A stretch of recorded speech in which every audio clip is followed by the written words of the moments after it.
Hello mga sisilab, nandito po kami sa restaurant ng Red Dragon Ramen kasi nagutom po si Mother Earth kaya sinamahan ko siyang kumain dito. So ang in-order po natin is gyoza soup.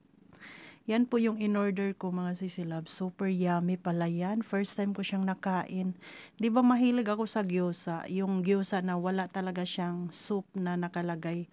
Yung isawsaw mo lang siya sa soy sauce with suka and yung maanghang. So yan, first time ko siyang in-order.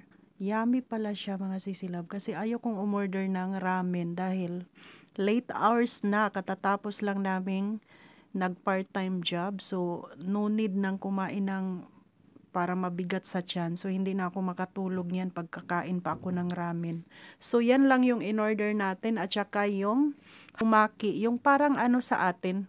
Ayan, harumaki, yan yung in-order ko. Yummy din siya mga sisilab. Yung laman is mga gulay.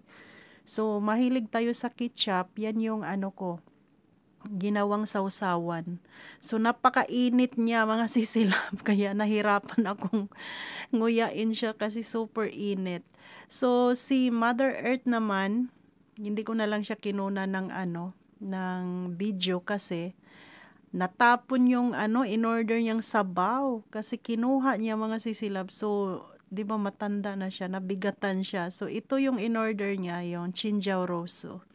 Yan yung in-order niya mga sisilab at saka kanin. Tapos may ano pa, may halong sabaw.